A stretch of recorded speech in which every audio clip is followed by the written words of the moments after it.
Jangan lupa subscribe di YouTube channel Metro TV News dan juga nyalakan notifikasinya.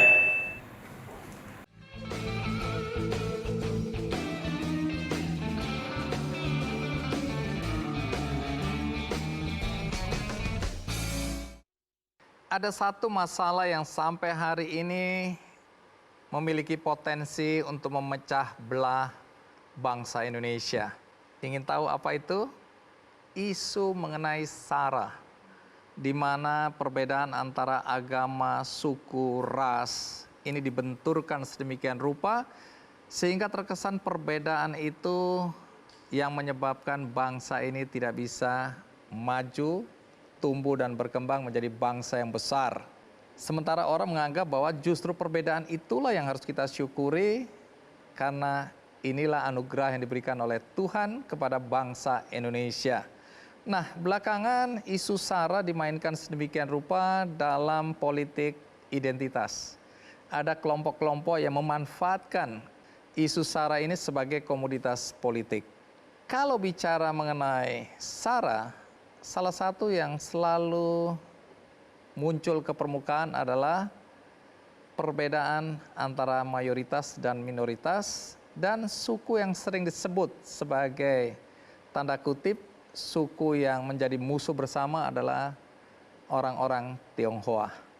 Mereka dianggap tidak nasionalis, mereka dianggap hanya mementingkan diri sendiri, hanya mencari kekayaan, tidak peduli pada sesama, dan banyak stereotip lain yang negatif. Tapi apakah benar demikian? Hari ini saya hendak mengundang pemuda-pemuda keturunan Tionghoa sehingga kita mendapat perspektif bagaimana mereka melihat keindonesiaan, semangat dan jiwa nasionalisme, dan keberadaan mereka untuk bangsa Indonesia. Tamu kita yang pertama adalah Marco Anderson Sasmita. Marco, apa kabar? Baik, Andi. Siap. Jadi kalau dilihat pakaian, Anda adalah penerbang. Penerbang, betul. TNI. Iya, betul. Angkatan Udara. Betul. Oke, menarik ya. Pangkat Kapten. Ya, Kapten. Oke, silakan duduk. Terima kasih, Andi. Marco, Anda sekarang di kesatuan apa? Saya di Skadron Udara 16 di Wing 6 Lanut Rusmin Nuryadin Pekanbaru. Artinya Anda pilot tempur. Iya, betul.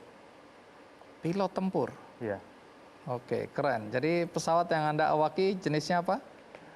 Pesawat F-16 Fighting Falcon. Ini nggak lazim, ya. Bukan tidak ada, tapi tidak lazim.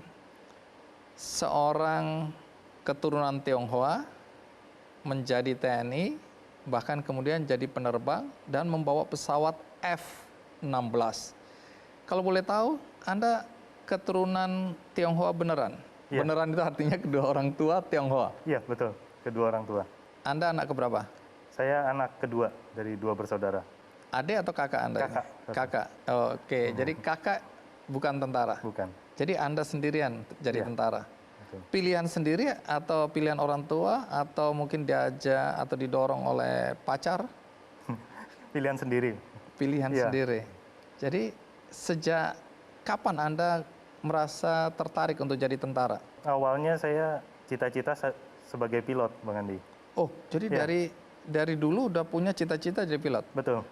Pilot angkatan udara, bukan pilot pesawat komersial gitu? Sebenarnya dulu masih kecil pilot apa aja. Oh, yang penting apa pilot. aja asal Iya. pilot. Betul. Itu dari umur berapa itu punya keinginan untuk jadi pilot?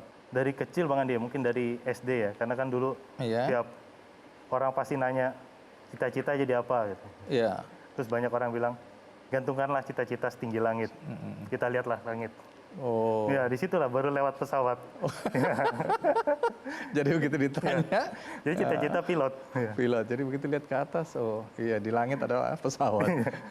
Karena memang dari dulu saya senang dengan pesawat, senang dengan dunia kedirgantaraan dari kecil. Suka lihat pesawat aerobatik. Jadi disitulah timbul ingin jadi pilot. Ingin menjadi pilot. Tapi waktu itu belum spesifik pilot TNI AU ya. Iya, betul. Tapi asal pilot. Nah, kemudian kapan persisnya mulai tertarik untuk masuk tentara lah? Dari SMA, saya SMA di SMA Krida Nusantara, Bandung. Di sana memang mayoritas untuk lulusannya masuk ke Akademi TNI Polri. Di sana saya ikut mendaftar dengan beberapa rekan-rekan saya. Kemudian, jadi yang ada dulu yang bidang penerbangan, pokoknya semua saya daftarin semua. Oh, Iya, kebetulan yang pertama daftar itu di Angkatan Udara dan langsung masuk. Puji Tuhan langsung masuk. oke, langsung masuk. Iya, Jadi memang karena keinginan jadi pilot, spesifik Anda masuknya ya Angkatan Udara. Iya. Tapi omong-omong, nama Anda Marco Andersen Sasmita. Itu nama sejak lahir atau Anda ganti nama? nama sejak lahir. Bung Adi. Oke, jadi tidak ada nama Tionghoa ya? Tidak ada. Itu pemberian orang tua. Iya, betul.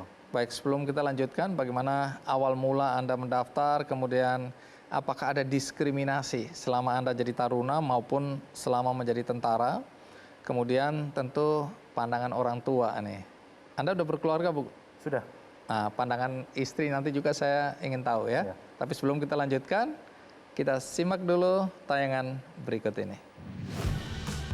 Kapten penerbang Marco Andersen saat ini menjadi satu-satunya pilot pesawat tempur keturunan Tionghoa yang dimiliki TNI AU. Saat ini, Marco Andersen bertugas di Skuadron Udara 16, Pangkalan Udara TNI AU, Rusmin Nuryadin, Pekanbaru, Riau. Marco masuk Akademi Angkatan Udara pada tahun 2008 dan lulus tahun 2012. Selanjutnya, Marco meniti karir sebagai calon penerbang pada tahun 2014 hingga 2016. Penerbang dengan panggilan Focus ini berdinas pertama kali di Skuadron Udara 1 Supadio Pontianak. Di Skuadron Udara 16 Pekanbaru, Marco menerbangkan pesawat F-16. Ia dikenal sebagai prajurit yang cerdas, disiplin, dan rendah hati. Pengalaman berkesan bagi Marco adalah saat melakukan flypass di atas Istana Negara, disaksikan Presiden Joko Widodo pada peringatan Hari Kemerdekaan 17 Agustus 2018. Kapten penerbang Marco Andersen siap dan bertekad menjaga setiap jengkal wilayah Indonesia dari ancaman musuh. Ya, jadi begitu tamat SMA, Anda memutuskan untuk daftar di Akademi Angkatan Udara. Ya. Nah, ini bagaimana reaksi orang tua ketika tahu anaknya mau jadi tentara? Orang tua sendiri selalu mendukung cita-cita anaknya, jadi mau jadi apa saja terserah kepada anaknya. Karena kan nanti anaknya sendiri yang akan menjalani kehidupan ke depannya. Orang tua selalu mendukung dan saya jadi masuk juga semua karena doa dari orang tua. Orang tua Anda sendiri pekerjaannya apa? Orang tua saya sendiri servis mesin, Mesin apa? mesin bubut. Bagaimana pandangan teman-teman? Apa dia nggak merasa aneh Anda tiba-tiba ingin jadi tentara? Mungkin ya Pak, awalnya ada pertanyaan dari teman-teman, tapi ya karena itu cita-cita saya, ya saya Jadi Anda jelaskan. lakukan yang terbaik untuk cita-cita berjuang. Pernahkah terlintas atau terpikirkan untuk jadi pengusaha? Tidak ada. Jadi Anda betul-betul fokus pada cita-cita ingin jadi pilot itu, jadi Ya, pilot betul. itu ya. Sampai hari ini nggak menyesal dengan pilihan Anda? Tidak Bang Adi, karena jadi pengusaha belum tahu apa yang mau diusahakan Bang Adi. Iya, kalau ini sudah jelas ya. Ada yang akan diawaki yaitu pesawat tempur ya. Iya. Baik, nanti ceritakan juga kriteria untuk bisa membawa pesawat tempur F-16. Iya. Tapi sebelumnya Anda pernah bawa pesawat apa lagi? Sebelumnya pesawat Hawk 100-200 di Skadron Udara 1 Pontianak Pontianak. Iya. Sekarang pangkalan Anda di mana? di Pekanbaru. Ini kan stereotype ya. Ya. Orang Tionghoa dinilai selalu pokoknya intinya mau jadi kaya, banyak uang. Apakah Anda punya kesadaran bahwa di tentara itu peluang untuk jadi kaya raya itu sangat terbatas? Ada kesadaran itu bahwa Anda kemungkinan nggak kaya loh ini. Ya karena dari pekerjaan itu semua tidak hanya diukur dari materi saja Bang Andi, tapi juga bagaimana kita bahagia kita menjalani kehidupan kita, kemudian keluarga juga bahagia, hidup juga terjamin.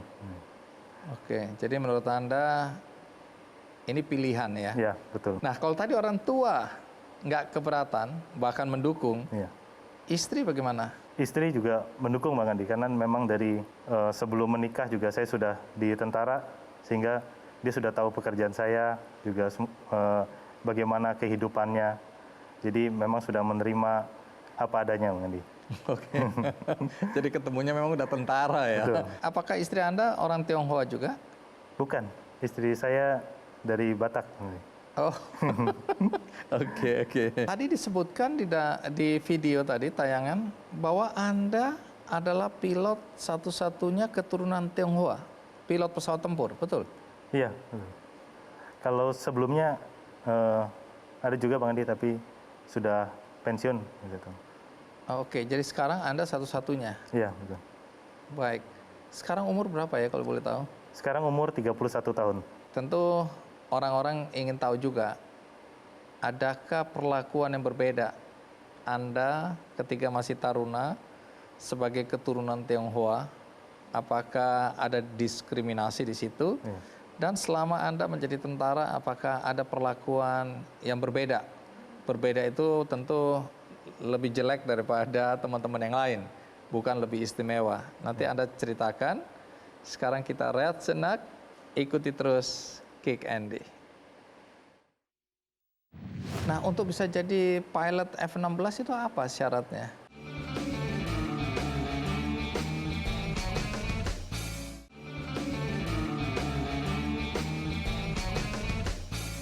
Kapten Marco, Anda adalah pilot pesawat tempur keturunan Tionghoa satu-satunya saat ini. Dan yang Anda awaki itu kan pesawat tempur F-16 yang terkenal itu. Bisa cerita apa istimewanya pesawat F-16 ini? Pesawat F-16 ini punya kemampuan khusus Bang Andi, karena bisa kita sebut dengan multi-role fighter. Apa itu? Artinya pesawat yang berkemampuan multifungsi. Jadi bisa untuk misi air-to-air maupun air-to-ground, atau misi melawan yang di udara maupun serangan ke darat. Oke, air-to-air itu pengertiannya pertempuran udara gitu? Iya, pertempuran udara, betul. Oke. Biasanya dipakai untuk misi apa misalnya? Kalau udara lawan udara gini bagaimana? Bisa cerita mungkin ada contoh pertempuran udara yang bisa memberikan ilustrasi betapa hebatnya F-16 ini? Pertempuran udara lawan udara ini kita sama-sama menghadapi sesama pesawat tempur maupun pesawat dengan jenis lain. Kita bisa melawan dengan baik namanya BVR atau Beyond Visual Range. Sebelum kita bisa melihat, kita sudah bisa mengetahui itu musuh. Dan jenis pesawatnya bisa ketahuan juga? Ya, untuk di pesawat F-16 sendiri mempunyai sistem radar. Jadi kita bisa menangkap target dengan sistem pesawat tersebut. Kita mengetahui jenis ketinggiannya, kecepatannya, dan posisinya ada di mana. Dari pesawat lawan? Ya, di pesawat lawan. Oke. Betul. Jadi F-16 ini pernah berjaya di pertempuran apa? Kalau Anda ingat atau Anda tahu? Untuk pesawat F-16 ini pesawat yang paling banyak digunakan di dunia untuk pertempuran. Sudah combat proven, bukan? Oke, Ya. sudah terbukti Sudah banyak terbukti. memenangkan lah pertempuran udara. Ini kan tadi air to air ya. Ya. Sekarang air to ground itu apa pengertiannya? Air to ground adalah misi penyerangan dari udara ke darat. Misi untuk surface attack seperti pengeboman, roket, atau gunnery. Jadi apa aja persenjataan yang biasa dibawa oleh F-16? Untuk operasi sendiri kita biasanya membawa persenjataan untuk misail, dan untuk penyerangan air to ground kita bawa bom, baik yang smart bomb maupun yang bom konvensional. Jam terbang Anda sampai hari ini berapa? Untuk total jam terbang di F-16 saya 1000 jam. Itu artinya lumayan atau bagus atau belum terlalu istimewa? Tengah-tengah. Tengah-tengah. Kalau F-16 itu kan single seater, itu artinya sendirian ya, nggak ada orang kedua di belakang ya? Iya, betul. Jadi apa yang terjadi pada pesawat itu dan diri Anda, Andalah yang bertanggung jawab lah. Artinya yang apa ya, semuanya ada pada Anda ya? Ya, betul. Kita harus mulai dari mengendalikan pesawat, bernavigasi, kemudian jika pertempuran kita harus mengoperasikan sistem persenjataan seluruhnya sendiri. Ya. Nah, untuk bisa jadi pilot F-16 itu apa syaratnya? Kesehatan fisik udah pasti, karena di pesawat cuma sendiri, nanti tidak ada backup kalau kita sakit. Ada apa-apa ya? Ya. Terus? Kemudian untuk kemampuan bakat terbang juga diperhitungkan, Bang Andi. Iya. Kemudian untuk kognitif atau kita juga punya psikologi yang memenuhi syarat untuk menerbang tempur. Jadi ada tes psikologi juga ya? Psikologi. Jadi di psikologi itu kita dites bagaimana orang ini dapat mampu untuk bekerja sendiri, kemudian kemampuan berpikir yang cepat. Jadi nggak mudah juga ya Iya. untuk bisa jadi pilot F-16 ini ya. Nah, saya ingin kembali ke belakang dulu nih. Waktu Anda masuk Taruna, ya artinya mendaftar dan kemudian diterima dan menjadi Taruna. Bagaimana teman-teman Anda seangkatan waktu itu? Mereka nggak melihat aneh, ada anak Tionghoa kok ikut-ikutan masuk ke jadi tentara. Bagaimana reaksi mereka awal mula ketika melihat Anda? Karena kita masuk awal mula semua diperlakukan sama semua, Bang Andi. Dari seragam seluruhnya sama, potongan rambut seluruhnya sama. Jadi memang sulit dibedakan. Oh, jadi tidak terlalu menonjol lah bahwa ada anak Tionghoa gitu, nggak terlalu ya. Iya. Oke, tapi ketika mereka tahu bahwa Anda keturunan Tionghoa, ada nggak perlakuan yang berbeda, misalnya diskriminasi gitu terhadap Anda? Puji Tuhan tidak ada, Bang Andi. Tidak ada, jadi semua normal-normal aja. Normal, ya. Anda dianggap menjadi bagian dari keindonesiaan. Iya, betul. Nggak ada kemudian seperti yang kita lihat di politik itu misalnya, ada isu-isu SARA yang digunakan untuk komoditas politik, nggak ada di dalam Tidak ada. TNI ya. Iya. Oke, terus senior-senior Anda juga Tidak tidak ada? Tidak ada. Selama Anda menjadi Taruna, apa tantangan terberat dalam konteks latihan-latihan fisik yang Anda hadapi? Kalau tantangan terberat semuanya kita lewati semuanya sama, Bang Andi, karena kita makannya sama, tenaganya sama. Ya, jadi memang tidak ada yang spesifik, jadi tidak bisa mengikuti kegiatan. Jadi semua ya kita latihan memang dilatih dengan berat, pasti akan terasa berat, tapi semuanya bisa terlewati semuanya. Oke, jadi Anda juga tidak mengalami masalah dalam latihan-latihan sebagai Taruna waktu itu? Tidak ada. Apa pengalaman yang berkesan buat Anda sebagai pilot pesawat tempur F-16? Pengalaman paling berkesan adalah pengalaman pertama kali bisa menerbangkan pesawat tempur F-16 ini sendiri. Sensasinya beda ya. Iya.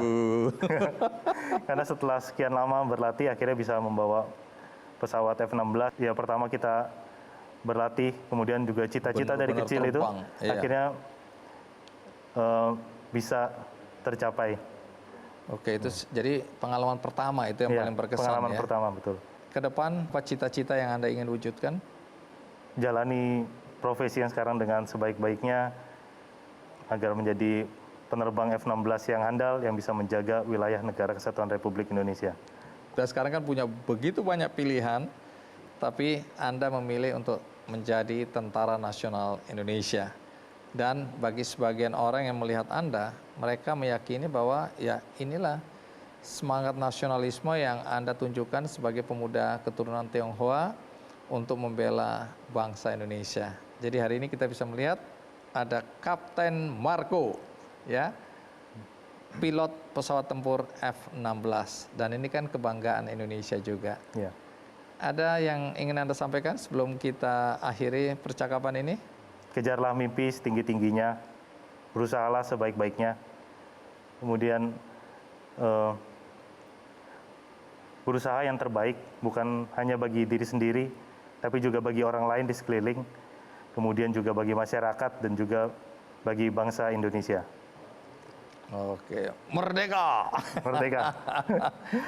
Oke, terima kasih Kapten Marco. Hari ini kita mendengarkan perspektif Anda melihat rasa nasionalisme, ya, bagaimana Anda memilih dengan kesadaran penuh untuk menjadi Tentara Nasional Indonesia. Jadi mudah-mudahan ini memberikan perspektif berbeda bagi orang-orang yang selama ini mungkin melihat bahwa pemuda-pemuda keturunan Tionghoa itu tidak punya rasa nasionalisme yang tinggi, ya, hanya mementingkan diri sendiri. Tapi hari ini Anda bercerita tentang misi hidup Anda, tentang sesuatu yang Anda inginkan sejak kecil dan Anda wujudkan ketika Anda sudah dewasa menjadi TNI Angkatan Udara. Terima kasih untuk ceritanya, terima kasih berbagi kisahnya. Semoga ini menginspirasi banyak anak muda di Indonesia. Terima kasih. Terima kasih, Bang Andi. Iya. Tamu kita berikutnya juga seorang pemuda keturunan Tionghoa yang memilih jalannya sendiri untuk melawan politik identitas, untuk melawan stereotip, dan juga untuk menunjukkan bahwa kebinekaan adalah kekuatan bangsa Indonesia. Apa yang dilakukan oleh pemuda ini? Siapa dia? Kita rehat sejenak, ikuti terus Kick Andy. Kalau kita ini terus melihat perbedaan itu sebagai ancaman, alat pemecah belah, lalu bagaimana kita mau membangun bangsa ini yang begitu ragamnya?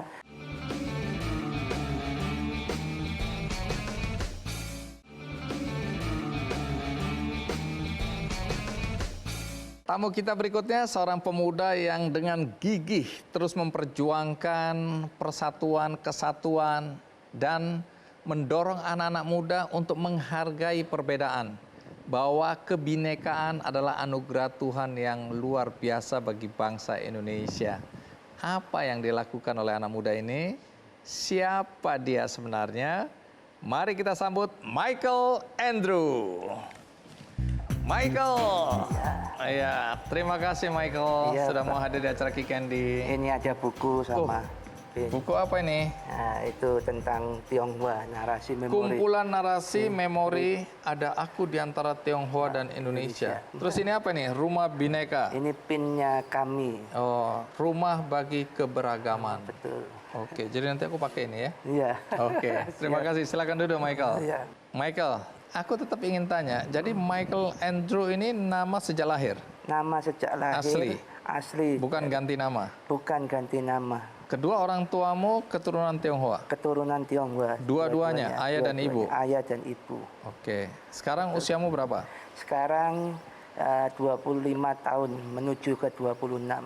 Aku mengundang kamu kan karena dengar-dengar kamu aktif banget gitu ya, terutama di kalangan anak-anak muda untuk membangkitkan semangat nasionalisme, menghargai kebinekaan, ya, pluralisme, bahwa perbedaan itu nggak boleh dibentur-benturkan, itu lebih pada anugerah dan seterusnya. Nah, apakah itu yang kamu lakukan melalui Rumah Bhinneka ini? Betul sekali, Bang. Bersama-sama dengan teman-teman di Rumah Bhinneka itu untuk ya mengadakan ya mungkin acara kegiatan yang berkaitan dengan kebinekaan. Nah, ini memang yang ada di regio atau wilayah Surabaya, Jawa Timur juga. Jadi kami ada teman di Surabaya, ada di Sidoarjo, Gresik juga. Nah, justru karena semangat itu akhirnya membawa saya kepada menjadi guru. Saya Guru ingin apa? Guru PPKN di 2 sekolah selama ini. Saya sebagai guru part-timer di SMAK Santo Hendrikus Surabaya sekaligus di SMA Little Sun Surabaya. Oke, ini guru SMA ya? 2 SMA sebagai guru PPKN part-timer. Nah, di samping itu juga ada guru saya sebagai guru ilmu-ilmu sosial yang lain. Oke, nanti cerita karena berkaitan dengan profesi sebagai guru, kamu ini mendorong juga murid-muridmu ya, Iya, betul. untuk memahami tentang kebinekaan tadi itu, Betul Rumah sekali, Bhinneka Pak. tadi Betul ya, itu, Pak. kamu terapkan ke dalam kegiatan-kegiatan di sekolah. Betul sekali. Nah, nanti cerita, tapi sebelum kita lanjutkan, mari kita simak dulu tayangan berikut ini.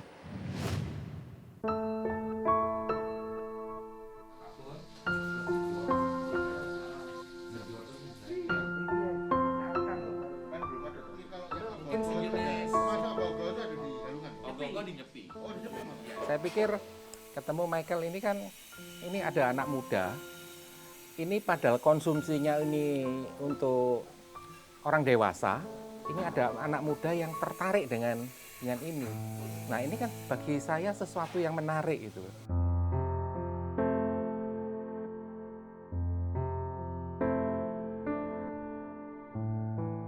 Saya mungkin tanda petik korban fanatisme berlebihan.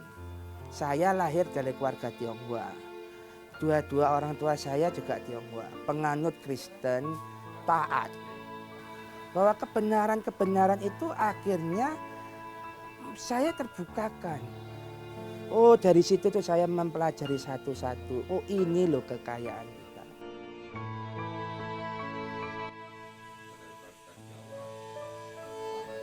Jadi acara-acara Rumah Bhinneka itu berusaha untuk acara edukatif sekaligus acara yang informatif. Jadi kadang-kadang ya seminar ada, lalu webinar kalau sekarang gitu. Tapi kalau kadang kami juga diundang ke pondok pesantren, ke gereja, ke vihara, ataupun kami membuat satu acara yang juga mengundang teman-teman lintas agama, lintas etnis dan sebagainya. Pekerjaan saya saat ini adalah sebagai guru. Saya bersyukur bahwa saya lulus filsafat itu akhirnya bisa menjadi guru PPKN. Karena bagi saya ingin membuktikan juga bahwa saya Tionghoa, saya Indonesia, saya Pancasila, saya Bhinneka Tunggal Ika, saya mengajar PPKN. Dia menyampaikan tentang concern beliau di kebinekaan itu. Jadi selaras dengan visi misi sekolah yang menghargai bahwa ini kita tinggal di Indonesia, maka kita yang terkenal dengan keberagaman sangat mendukung karena penting bagi kami, karena bagi kami adalah yaitu tadi keberagaman itu bukan untuk dilihat sebagai sebuah perbedaan, tapi keberagaman itu bagaimana kita saling melengkapi, bagaimana kita saling mengisi, sehingga dari keberagaman itu muncul sesuatu yang kita bisa saling menghargai, itu yang terpenting kalau menurut saya. Supaya apa? Generasi ini bukan hanya sebagai generasi K-pop, bukan hanya generasi bukan hanya generasi TikTok, bukan hanya generasi Instagram, tapi minimal mereka memiliki alam bawah sadar yang iya ya, aku Indonesia, aku Pancasila, dan ini harus ditanamkan terus. Iya, jadi itu sedikit cerita mengenai kegiatanmu ya, untuk mendorong penghargaan terhadap keberagaman. Betul. Nah, tapi kan masih banyak orang yang meragukan rasa nasionalisme orang-orang keturunan Tionghoa. Apa pendapatmu soal ini? Kalau kita berfokus kepada orang yang meragukan, mungkin kita tidak akan maju-maju. Tetapi kalau kita mau, kita mengajak, kemudian kita melakukan sesuatu itu dan itu ada hasilnya, sambil mengajak mereka yang masih ragu, membuktikan kepada mereka, ya silahkan saja. Jadi biarkan waktu nanti akan membuktikan. Betul, Bang. Kita Karena kalau terlalu dengerin orang-orang yang seperti ini, kita nggak akan bergerak itu ya. kita tidak akan bergerak, istilahnya anak muda sekarang, kita hanya fokus ke situ, tidak move on. Tidak move on. Gitu. Iya. Nah, ini Rumah Bhinneka. Iya. Boleh cerita tentang Rumah Bhinneka, siapa pendirinya dan apa kegiatannya? Oke, pertama Rumah Bhinneka itu adalah awal-awal berdirinya itu sekitar tahun 2016, Bang. Oke. Kami itu hanya komunitas ngopi. Jadi orang Jawa Timur, Kumpul-kumpul, orang ngopi-ngopi, Surabaya, iya. ya ngopi, kan bentuk egaliter. Dari ngopi itu kami menggagas. Kebetulan juga tahun-tahun itu kan juga ada isu-isu politik, isu-isu yang politik ya, yang mengarah kepada SARA. Nah, kebetulan para founder kami, sebetulnya satu founder atau satu pendiri dengan teman-teman kami itu merasakan iya ya, keprihatinan yang sama, baik yang dari Katolik, dari Kristen, dari Muslim, dari Buddha dan sebagainya, Konghucu, penghayat termasuk, kami sangat menyadari iya ya, apa yang bisa kita lakukan. Kalau kita, istilah orang itu, terus mengutuki kegelapan tetapi tidak berbuat sesuatu, ya akhirnya kita sama saja dengan yang lain. Maka sejak saat itu ayo kita bergerak sebagai rumah bineka. Nah, filosofi rumah itu kami membayangkan seperti Indonesia, Bang. Rumah itu, ya rumah Indonesia ini kan rumah bineka. Mungkin di saat-saat tertentu kita di kamar kita masing-masing. Yang Kristen dengan yang Kristen, yang mungkin Muslim dengan yang Muslim, kemudian yang Katolik dengan yang Katolik, yang kejawen atau penghayat dengan kejawen penghayat ini di kamarnya masing-masing. Tetapi ada saat di mana ketika kita berkumpul, ya inilah Indonesia. Dan ini tentu menjadi cita-cita para pendiri bangsa kita. Nah, kalau kita ini terus melihat perbedaan itu sebagai ancaman, alat pemecah belah, lalu bagaimana kita mau membangun bangsa ini yang begitu ragamnya, begitu banyaknya suku, agama, ras, golongan kita. Aktivitas di Rumah Bineka itu apa aja? Kami itu karena berangkat dari egalitarianisme tadi, ngopi itu. Semua setara. Kita semua setara, ada teman-teman kami yang Muslim, juga Kristen, Katolik, juga ada yang Buddha, Konghucu, semuanya itu ada. Nah, itu akhirnya membentuk kami, kegiatan lintas agama. Bisa berupa acara-acara, mungkin seminar, kemudian doa lintas agama dan sebagainya. Tetapi yang paling penting, Bang, kami itu tidak hanya mungkin yang serba seremonial begitu. Tetapi kami ingin mengajak bahwa di dalam Rumah Bineka itu kami itu ingin menjawab kesalahpahaman selama ini. Apa misalnya kesalahpahaman? Misalnya kalau orang Kristen sering disalahpahami apa gitu ya. Orang Muslim mungkin disalahpahami apa. Orang Tionghoa sering disalahpahami apa. Justru di Rumah Bineka inilah silakan yang Kristen bagaimana menjelaskan imannya. Yang Muslim bagaimana menjelaskan imannya. Mungkin bagaimana Islam rahmatan lil alamin, kemudian Islam yang ramah bagi semesta, kemudian yang Tionghoa itu juga bisa bercerita, menjawab stigma, menjawab mungkin mungkin stigma buruk yang sering dilekatkan. Jadi itu didiskusikan, didialogkan ya. Didialogkan. Sehingga muncul pemahaman. Muncul pemahaman, betul. Satu sama lain tentang perbedaan tadi. Betul. Ya. Dan itu yang akhirnya juga mengubah cara berpikir saya. Sebagai seorang guru, ya dalam usiamu yang masih muda ini, kamu mendorong juga murid-murid ya, untuk memahami soal kebinekaan. Betul. Saya dengar-dengar Michael ngajak murid-murid untuk ke pesantren misalnya, atau ke tempat-tempat di mana murid-murid yang berbeda agama. Ya. Nanti jelaskan apa sebenarnya yang dilakukan dan apa tujuan yang ingin dicapai dengan apa yang Michael lakukan, dan bagaimana sekolah melihat program-program yang dilakukan oleh Michael untuk memperkenalkan kebinekaan tadi ya. Dan bagaimana dengan politik identitas? Bagaimana pandanganmu? Kita rehat sejenak. Ikuti terus Kick Andy. Bagaimana mereka melihat anaknya kok lebih jadi aktivis ya, ketimbang apakah itu pekerjaan sebagai pengusaha, musisi, pekerjaan-pekerjaan normal?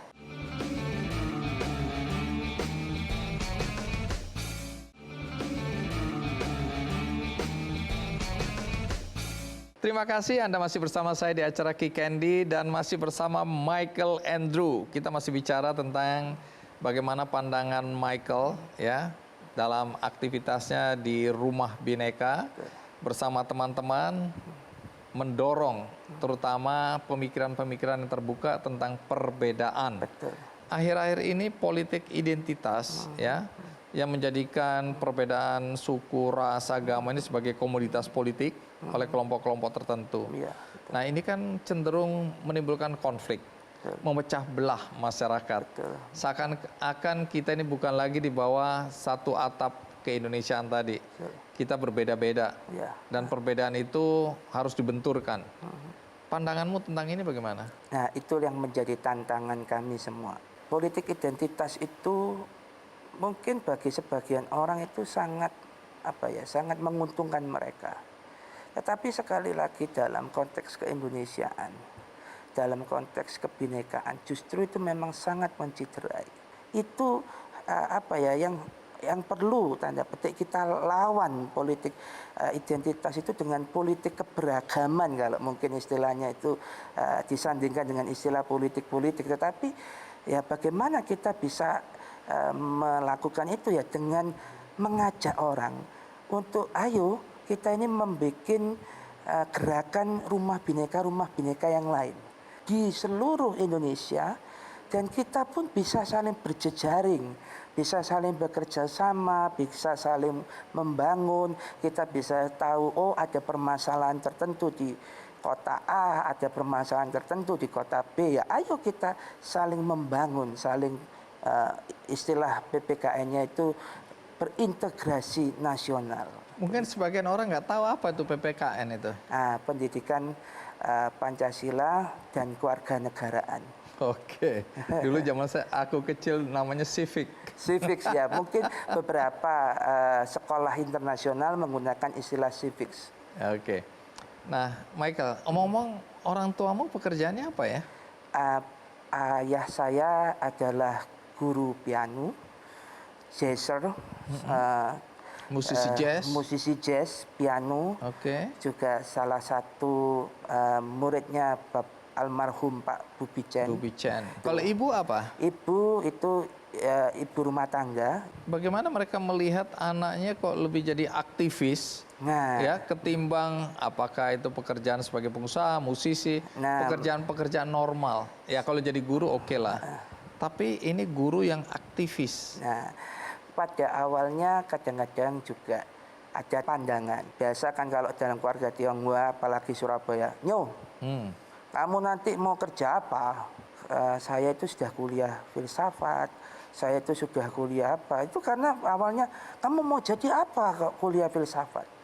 Apalagi saya sekarang S2 pun juga bukan ekonomi atau apa yang saya S2 sekarang di UNTAD, Universitas 17 Agustus, administrasi publik atau administrasi negara. Orang tua saya awalnya, loh kamu ini mau jadi apa lagi gitu loh.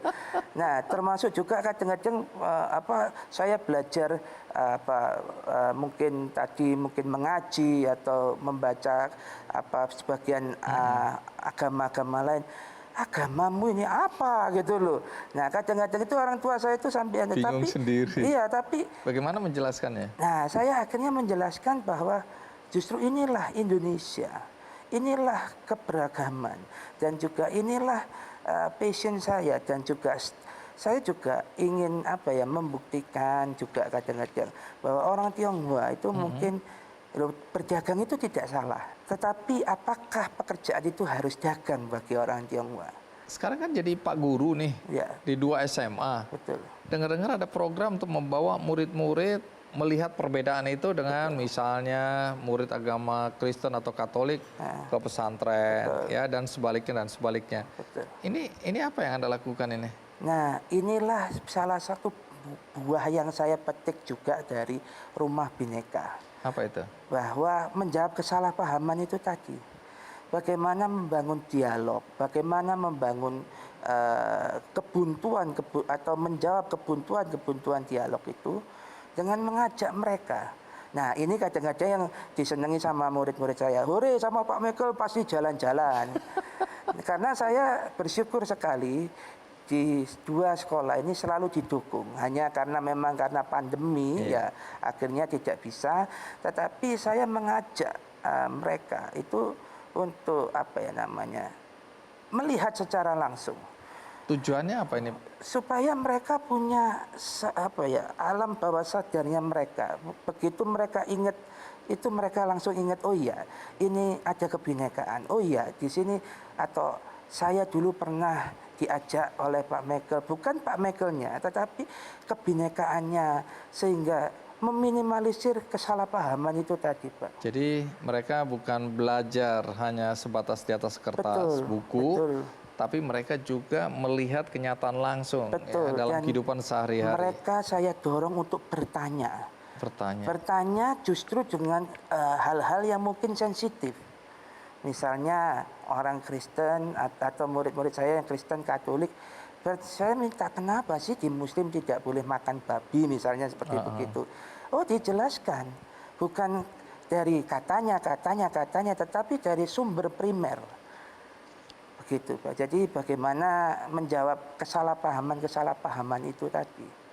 Baik, menarik sekali nih, dalam usia yang masih sangat muda sudah punya pikiran bagaimana semangat kebangsaan ini dibangun, walaupun pasti tidak mudah. Sekarang buat anak-anak muda yang nonton acara ini, apa pesan yang ingin kamu sampaikan? Bahwa jangan pernah lelah untuk mencintai bangsa Indonesia ini. Apapun keadaannya, apapun kondisinya. Karena kita ini lahir di Indonesia, dan mungkin nanti kita meninggal di Indonesia. Karena Indonesia menyatu dengan kita, dan Indonesia itu akan maju kalau orang itu tidak lagi mempermasalahkan, kamu Jawa, kamu Madura, kamu Sunda, kamu Bali, kamu Tionghoa. Tidak. Kalau kita ini semua ini sama-sama Indonesia, saya yakin Indonesia itu akan maju sebagai negara yang benar-benar maju di dunia ini.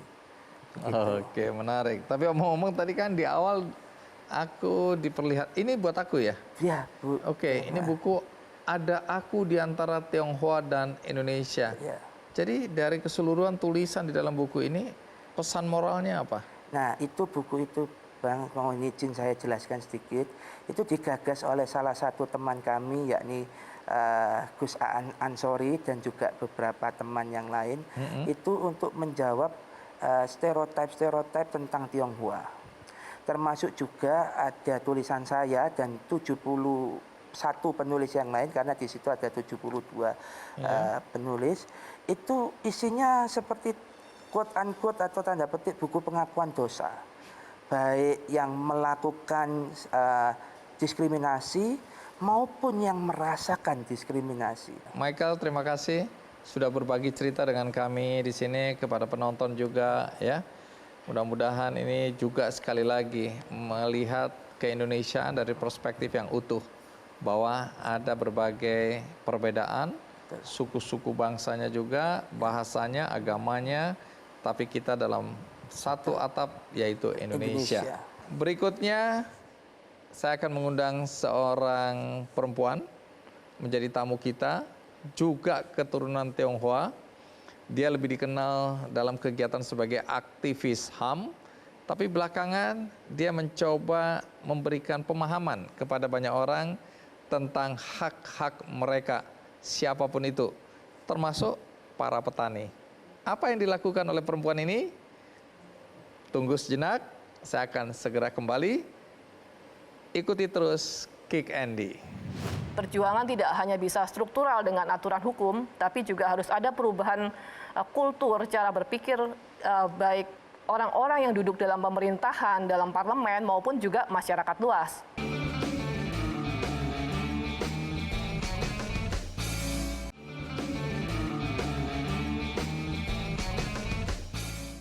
Tamu kita berikutnya, seorang perempuan keturunan Tionghoa yang selama ini dikenal aktif dalam membela hak asasi manusia.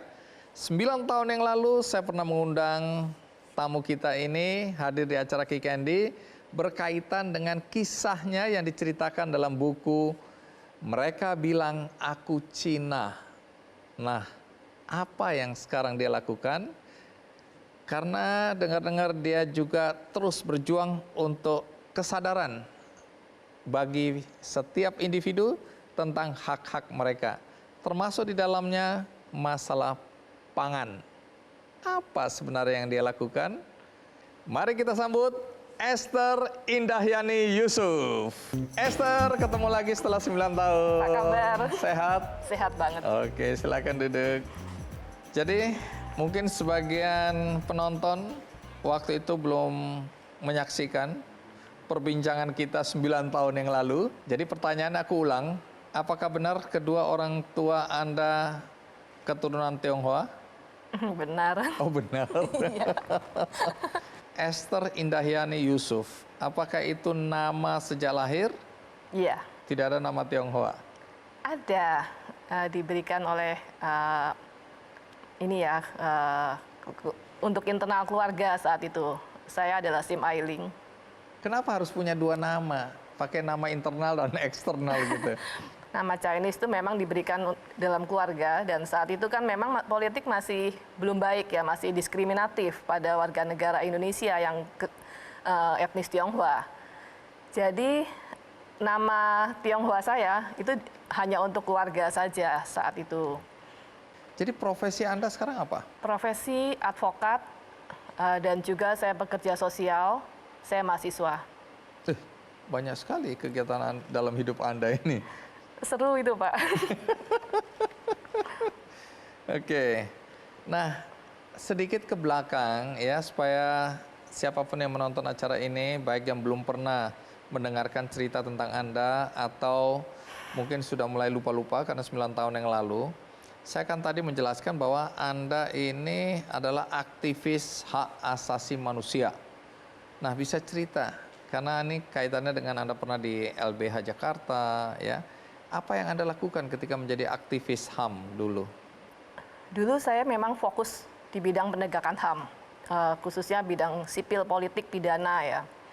Karena mata saya melihat begitu banyak ketidakadilan, orang bisa ditangkap polisi tanpa proses pemeriksaan yang benar, orang yang kaya, yang berkuasa bisa lepas dari hukum, dan banyak hal yang lain. Dan terutama yang kemudian menjadi fokus hidup saya dalam waktu yang panjang adalah soal diskriminasi SARA, diskriminasi rasial khususnya. Jadi saya melihat bagaimana orang-orang yang dibedakan karena ras etnisnya, baik secara hukum maupun dalam proses sosial di masyarakat ya. Itu satu struktur sosial yang membentuk menjadi demikian. Saya dan teman-teman banyak ya, satu gerakan sosial mendorong satu sistem hukum yang baru, sistem hukum yang tidak diskriminatif di Indonesia. Tapi kan Anda sadar bahwa Anda keturunan Tionghoa. Dan di Indonesia keturunan Tionghoa itu kan tidak banyak yang berani berbicara lantang, walaupun itu kebenaran. Apakah dari awal Anda sadar itu? Saya tidak terlalu pikirkan itu ya. Jadi saya bersama dengan banyak orang lain yang punya mimpi yang sama, harapan yang sama, ya kami bekerja saja. Kami yakin yang dilakukan adalah hal yang benar, lakukan. Tidak ada perasaan adanya handicap bahwa Anda ini keturunan Tionghoa waktu itu? Kalau untuk perjuangan penghapusan diskriminasi ya, justru keberadaan saya sebagai etnis Tionghoa itu menjadi lebih efektif bekerja. Banyak orang-orang yang mengalami tindakan diskriminatif, mereka tidak berani bercerita pada etnis yang berbeda. Karena keberadaan saya ini secara etnisitas ya lahiriah, kepercayaan itu tumbuh. Tapi dalam perjalanannya kemudian, karena yang diperjuangkan sebetulnya bukan masalah etnis Tionghoa, tetapi masalah penghapusan diskriminasi terhadap semua ras, etnis yang ada di Indonesia, maka ini mendapat dukungan yang menjadi besar. Oke, jadi Anda ini dalam perjuangan Anda tidak membatasi diri untuk memperjuangkan hak-hak orang keturunan Tionghoa. Oh ya enggak lah. Tapi ini soal keadilan yang sifatnya lebih universal. Betul. Artinya yang terjadi pada semua suku, ya, semua agama, itu yang Anda perjuangkan. Diskriminasi itu bukan hanya suku, agama, ras, golongan, tetapi terjadi di berbagai segmen dan itu sudah lama berakar di Indonesia. Itu yang membuat jadi perjuangan tidak hanya bisa struktural dengan aturan hukum, tapi juga harus ada perubahan kultur, cara berpikir baik orang-orang yang duduk dalam pemerintahan, dalam parlemen, maupun juga masyarakat luas. Kita sendiri harus terus-menerus memperbaiki diri ya. Baik, menarik ya. Nanti cerita lebih lanjut karena belakangan saya lihat ada perubahan kegiatan ya yang elementer. Tadinya betul-betul bersuara lantang tentang ketidakadilan dalam konteks hukum, lebih banyak ke sana, hak asasi manusia yang bisa kita lihat diskriminasi sifatnya rasial dan seterusnya. Tapi ada perubahan fokus mungkin karena mungkin berkaitan dengan perjuangan yang baru lagi yang Anda mulai, Anda dan teman-teman mungkin. Nah, nanti ceritakan, tapi sekarang kita lihat dulu tayangan berikut ini.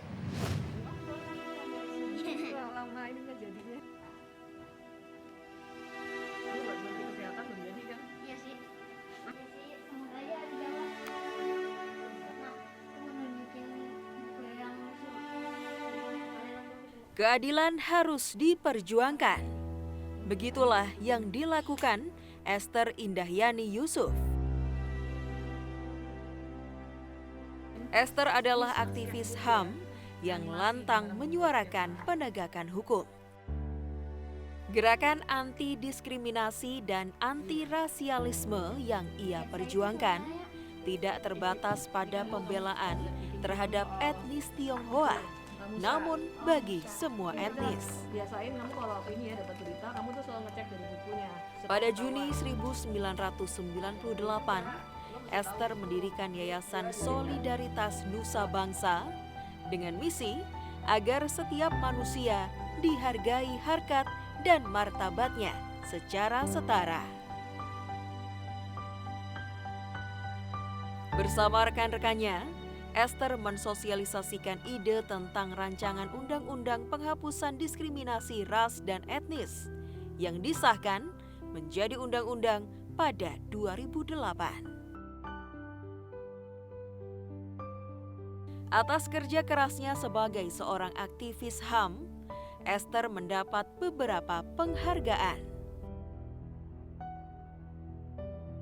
Kini, selain sibuk menjadi seorang advokat dan dosen di beberapa kampus, Esther bersama sejumlah petani singkong bekerja sama mengolah singkong menjadi mokaf untuk menambah penghasilan petani. Sebagian dari hasil penjualan mokaf didonasikan untuk gerakan literasi dan bantuan bencana alam.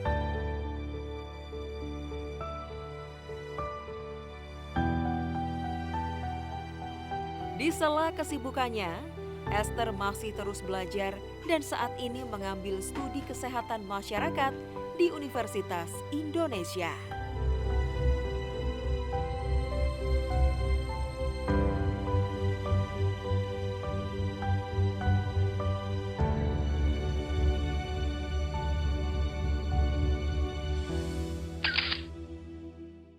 Nah, Esther, sebagai pejuang hak asasi manusia, dalam perjalanan yang cukup panjang kalau saya lihat, ya, Anda dan teman-teman berjuang untuk melawan, ya, adanya aturan, adanya undang-undang, adanya tindakan sikap diskriminatif, ya, terhadap rasial juga.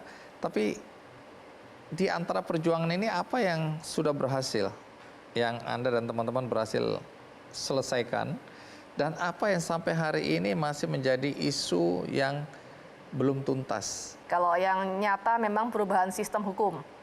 Sistem hukum di Indonesia sekarang sudah tidak diskriminatif rasial. Misalnya ambil contoh, dulu bagaimana, terus kemudian akhirnya bagaimana? Dulu itu ada ratusan peraturan ya, dan juga kebijakan yang di internal departemen-departemen untuk mendiskriminasi etnis Tionghoa. Hanya etnis Tionghoa kok dalam hal ini. Misalnya KTP ditandai, namanya harus ada WNI, iya.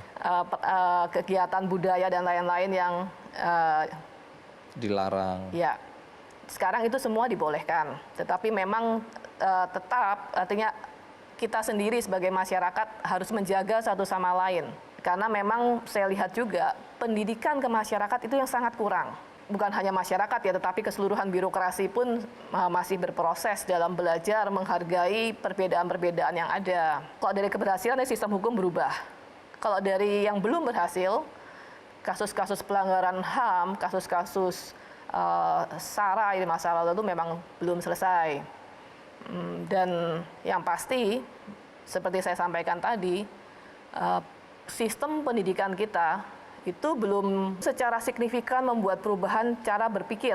Kita bisa punya undang-undang, kita bisa punya aturan yang sangat ketat, tetapi kalau aturan itu tidak dipahami oleh masyarakat, tidak bisa mereka akses. Nggak jalan juga. Jangankan jalan, tahu juga enggak gitu kan. Nah, saya dapati itu kebanyakan masyarakat awam hukum. Bukan hanya yang kurang pendidikannya, tetapi yang berpendidikan tinggi pun banyak yang awam hukum. Lalu apa yang Anda lakukan? Anda dan teman-teman lakukan supaya ini menjadi pengetahuan kita bersama? Ya, kemudian saya beralih sepenuhnya ya, dari masalah HAM menjadi pendidikan literasi. Oh, jadi belakangan ini Anda melihat bahwa memperkenalkan hak-hak masyarakat, memperkenalkan undang-undang hukum melalui literasi. Iya. Jadi apa persisnya yang Anda lakukan? Yang utama adalah bagaimana membangun pustaka di desa-desa. Karena saya melihat bahwa di perdesaan akses terhadap buku yang bagus, yang kontekstual dengan kebutuhan masyarakat desa, anak itu hampir tidak ada. Kebanyakan buku-buku itu yang konteksnya adalah untuk perkotaan atau yang pendidikannya Tidak tinggi. cocok dengan Betul. masyarakat pedesaan. Apalagi literasi hukum. Ini sangat sedikit. Literasi hukum, literasi kesehatan masyarakat sangat minim di Indonesia. Lalu apa yang kemudian Anda lakukan untuk memperbaiki situasi dan kondisi seperti ini? Pertama memang menggaungkan gerakan untuk literasi ya. Jadi semua orang, kami mendorong agar orang membangun budaya baca dan juga berpartisipasi, punya solidaritas terhadap orang-orang yang tidak mampu punya akses terhadap buku. Buku-buku bermutu. Betul. Saya ingin tahu nanti cerita bagaimana awal mula ketertarikan Anda pada petani, terutama ketika bicara mengenai mokaf. Tapi kita rehat sejenak. Pastikan Anda masih bersama saya di acara Kikendi. Saya akan segera kembali. Tim kami datang ke satu lokasi di Sukabumi, di Bojong Jengkol, bertemu dengan satu anak perempuan ya, lumpuh.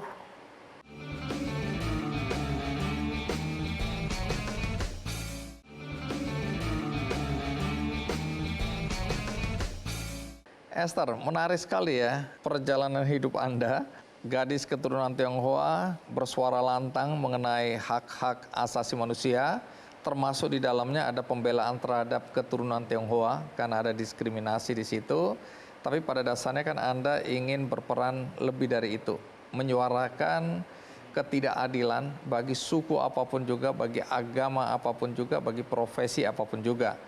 Tapi terakhir Anda cerita ada ketertarikan untuk juga memperhatikan adanya ketimpangan di perkotaan dan di pedesaan, di mana tadi akses untuk mendapatkan buku di pedesaan itu begitu kecilnya. Kalaupun ada, kemudian tadi soal daya beli atau kemampuan petani untuk membeli buku-buku yang bermutu bagi anak-anak mereka. Nah, dalam konteks literasi tadi, mendorong anak-anak untuk anak-anak petani, anak-anak pedesaan untuk gemar membaca, kan ada kendala di situ. Nah, ketika bicara mengenai petani singkong tadi, bagaimana awal mula sampai Anda bisa tanda kutip bersentuhan dengan petani singkong ya? Kehidupan petani pada umumnya memang menyedihkan ya. Jadi petani-petani Indonesia, mereka rata-rata tidak punya posisi tawar yang kuat. Harga ditentukan oleh tengkulak atau oleh perusahaan. Di sisi lain memang juga masalah tentang bagaimana petani kita mengorganisir diri supaya mereka bisa menentukan, supaya ada kerjasama yang baik antara perusahaan-perusahaan dengan petani untuk menentukan harga yang tepat dan berkesinambungan. Pertama kali kepedulian pada anak petani singkong itu, tim kami datang ke satu lokasi di Sukabumi, di Bojong Jengkol, bertemu dengan satu anak perempuan ya, lumpuh. Anak perempuan ini adalah anak petani singkong. Mengapa anak ini bisa menjadi lumpuh? Ada dua hal yang terjadi. Yang pertama adalah karena kemiskinan yang panjang, karena harga singkong terus rendah sekali. Saat itu harga singkong di Bojong Jengkol itu hanya Rp300. Untuk harganya jadi naik menjadi Rp800, singkong itu harus diantarkan dari ujung desa ke tepi aspal. Jalannya sangat parah, hanya bisa dengan motor trail waktu itu. Yang sekali jalan Rp50.000 itu turun ya. Jadi harganya tidak cocok lah. Tidak mungkin bisa membayar biaya pengobatan. Kalaupun sekarang kemudian dalam proses waktu ada BPJS, proses untuk masyarakat bisa mencapai akses kesehatan ini yang tidak terpenuhi. Cover, iya, oleh BPJS. Itu ya, menjadi biaya beban transportasi tersendiri. dan lain-lain tidak memungkinkan. Kita mesti membangun sistem yang baru agar pertanian kita menjadi lebih baik. Itu masalah pasca panennya ya.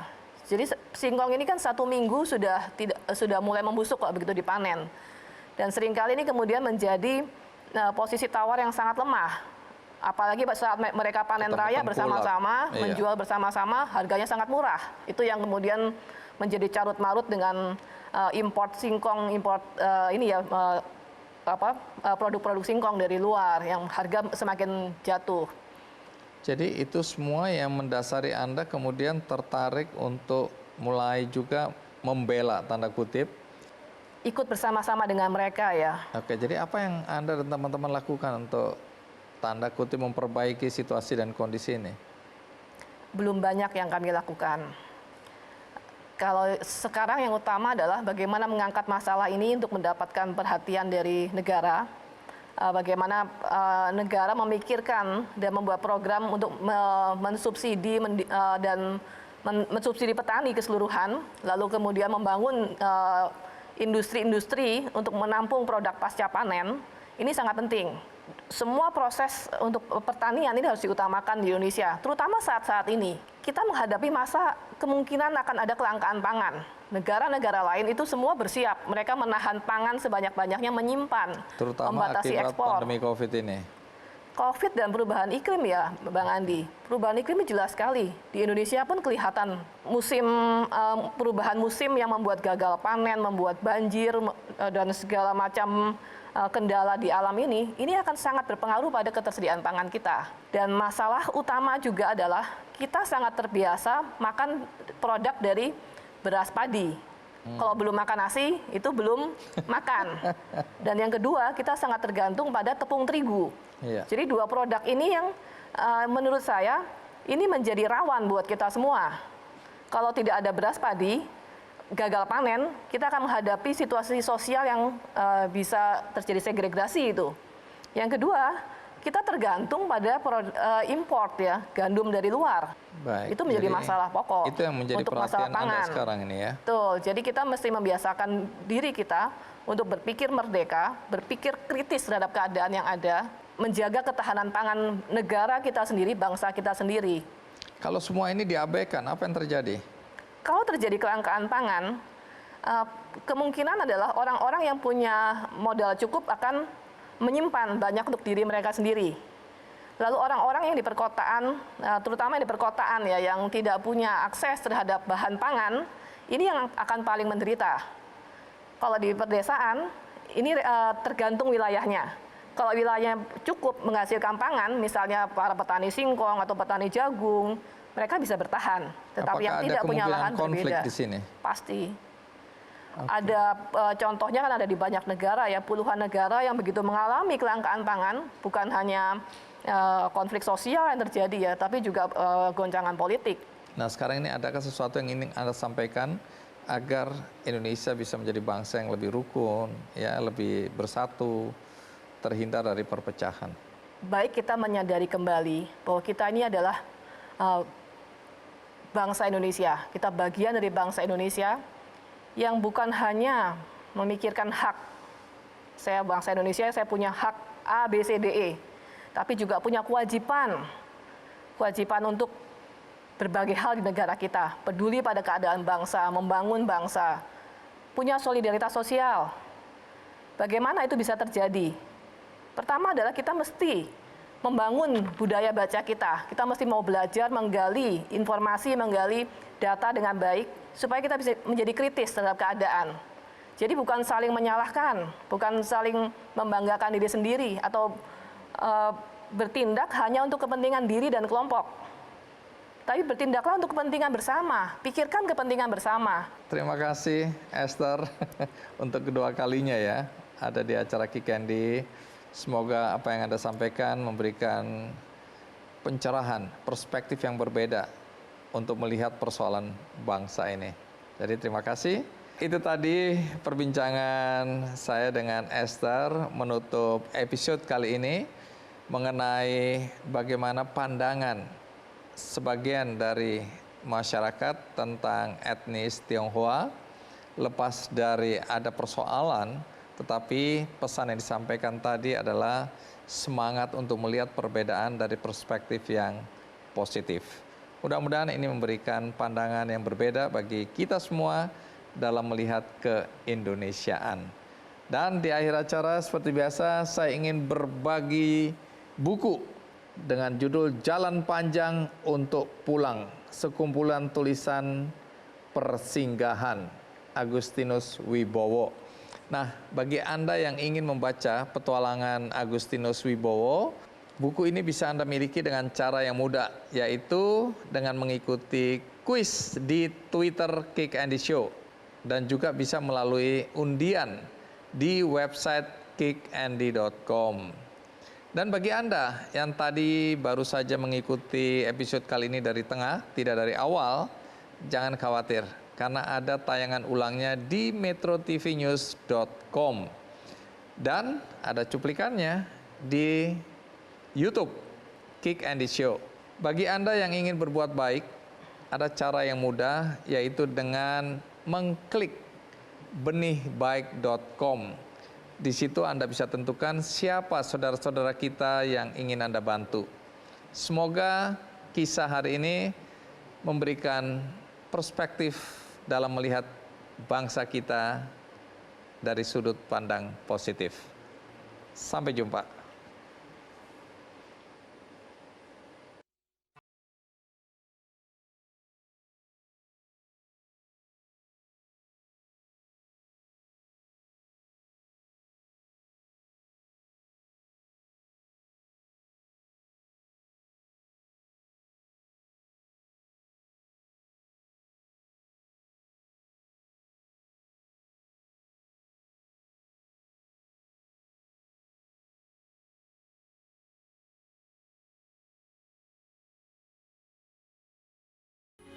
Metro TV,